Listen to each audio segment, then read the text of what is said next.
I saw what bad financial advice did to people in the healthcare industry, the lack of training, lack of financial education, people that were very good with patients, but not so good with their money. So that was the group of people that we wanted to help. And, as we started getting into, the healthcare business, I learned really early on that if I was going to be any good at what I did, I really had to understand the business side of the healthcare industry. If I was going to help people get out of debt, if I was going to help people with their personal investments and create multiple income streams, I really had to understand their biggest asset, which is their practice for many of them. And, ever since then, that's been our focus is, I don't work with teachers or engineers or anyone else. We only work with people in the healthcare industry. Or when you say their practices, what do you mean? What kind of practices? Well, we started off working with in the physical therapy field, and when I say working we started off with the physical therapy field, and that morphed into dentistry and occupational therapy and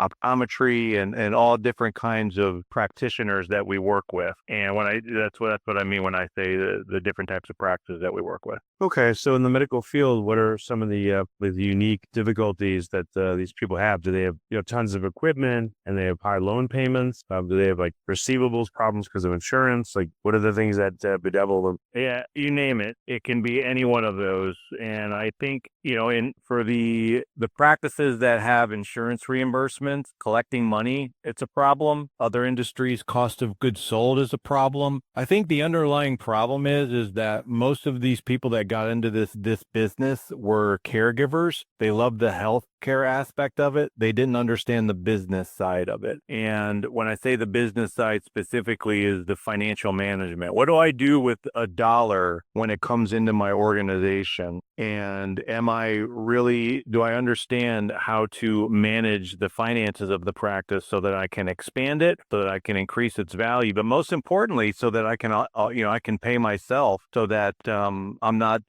despondent and insolvent in my house. Okay, I mean, so what is the attitude of the practitioners? Are they coming to you for help? Are you going to them and saying, I can see from the outside you need help? Like, what, how does the relationship with you start typically? Yeah, it typically starts there. I think a lot of people want help financially. They run a business, they help patients, and they look at what's left over every single month, and there's got to be a better way. I see that, on paper, it says that my profit and loss statement says I made a lot of money, but then I look at my bank accounts and I don't know where it is. And then, of course, they start looking at their personal investments, they start looking at retirement, they start looking at their debt, their overwhelming amount of debt that they have, and they're like, I need some help. So that's typically what we'll see initially. We'll see people that are making a lot of money, their practices are doing well, but they're just not seeing the fruits of their labor, or they're not able to keep it. So or I think we can step in and really help those people. I mean, how bad is this?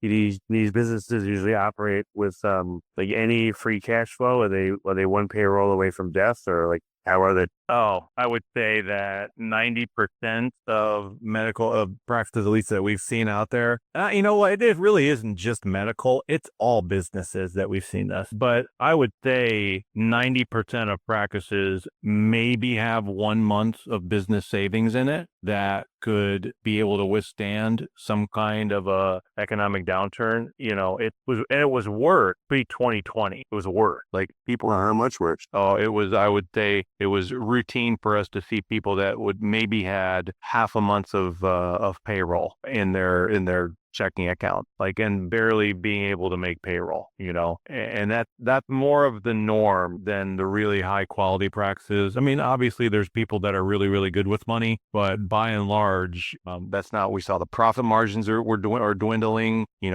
costs of employees and associates and providers is going up. Finding good help is definitely challenging. All these things are squeezing profit in the healthcare space.